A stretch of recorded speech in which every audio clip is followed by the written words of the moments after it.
حضرت بتائیں اس وقت اللہ کیا کر رہا ہے؟ آپ فرمانے لگے یار تو بڑے موٹے دماغ کا ہے، کس طرح کے سوال پوچھتا ہے؟ بادشاہ تھا نا، کہا نہیں آپ بتائیں۔ تو امام مالک فرمانے لگے تو تخت پہ بیٹھ کے سوال پوچھتا رہتا ہے اور میں نیچے بیٹھ کے جواب دیتا رہتا ہوں، نیچے آ پھر بتاتا ہوں۔ اس نے کہا جناب بتائیں۔ فرمانے لگے تو سوالی ہے نا، تو تو نیچے بیٹھ اور میں اوپر بیٹھتا ہوں۔ کہ جناب آ جائیں۔ ہارون رشید نیچے آ گیا، امام مالک تخت پہ بیٹھ گئے۔ فرمانے لگے اب بتا کیا پوچھ رہا تھا؟ کہنے لگا حضور پوچھا تھا اللہ اس وقت کیا کر رہا ہے؟ فرمانے لگے رب اس وقت تجھے سمجھا رہا ہے کہ اس تخت پہ تکبر نہ کرنا، 1 منٹ لگتا ہے میں تجھے اٹھا کے مالک کو بٹھا دیا کرتا ہوں، یہ تجھے سمجھا رہا ہے، لہٰذا اس سمجھ پہ قائم رہنا، تکبر نہ کرنا، 1 ہی تو منٹ لگتا ہے، یہ تجھے سمجھا رہا ہے۔ امام مالک بن دینار رحمت اللہ علیہ فرماتے ہیں مجھ سے کہنے لگا پیسے آئے تو میں عیاش ہو گیا، رمضان کا مہینہ تھا، عصر کے بعد میری اماں افطاری کی تیاری کر رہی تھی، میں گیا، میں نے کہا شراب پی ہوئی، اماں روٹی دے، تو اماں کہنے لگی شرم کر، شرم کر، روزہ رکھا نہیں تو جنہوں نے رکھا ہے ان کا تو خیال کر۔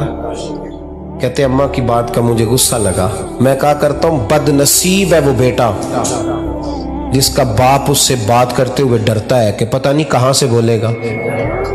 بد نصیب نہیں وہ بیٹا جس کی ماں اس سے بات کرتے ہوئے سہم جاتی ہے کہ پتہ نہیں کون سی بولی بولے گا۔ بد نصیب نہیں کہ ماں باپ بھی جس سے کھول کے بات نہ کر سکے۔ حضرت مالک بن دینار سے کہنے لگا اماں نے جب کہا نا شرم کر تو مجھے غصہ آیا، میں نے ماں کو تھپڑ مارا اور میری ماں جلتے ہوئے تندور میں گری، لوگوں نے مجھے پکڑ کے اندر بند کر دیا کمرے میں، ساری رات میں شور سنتا رہا پر نشے میں دھوت رہا۔ سویرے آنکھ کھلی تو میری بیوی بیگ باندھ رہی تھی، میں نے کہا کہاں جا رہی ہو؟ کہنے لگی جو ماں کا نہیں بنا میرا کیسے بنے گا؟ میں نے کہا میری اماں کا وہ تو لوگوں نے رات کو ہی دفن کر دی جنازہ پڑھ کے۔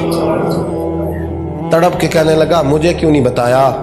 تو کہتے ہیں لوگ کہنے لگے تیری مرتی ہوئی ماں کہہ گئی تھی اسے میرا منہ نہ دیکھنے دینا، میرے جنازے کے قریب نہ آئے۔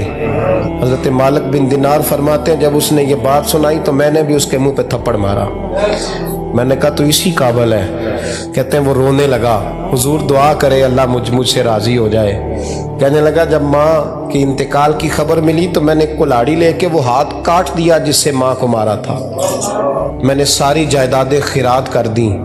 24 سال ہو گئے، 24 سال ساری رات نماز پڑھتا ہوں، روزہ رکھتا ہوں، حج کرتا ہوں، پر ہر سال کوئی آ کے کہتا ہے جا دوڑ جا تیرا کوئی نہیں قبول ہوا، حضور دعا کرے مالک راضی ہو جائے۔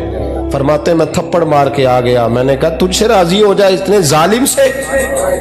امام مالک فرماتے رات کو آ کے سویا تو مجھے خواب میں رسول پاک کا دیدار ہوا، تو نبی پاک علیہ السلام نے فرمایا مالک تو اسے مایوس کیوں کر آیا ہے؟ اللہ تو بڑا مہربان ہے۔ کہا حضور ماں کے نافرمان کو معافی کیسے ملے گی؟ تو امام مالک فرمانے لگے نبی کریم نے فرمایا جا اسے جا کے بتا دے تجھے قیامت میں تیری ماں کی وجہ سے بخش دیا جائے گا۔ کہا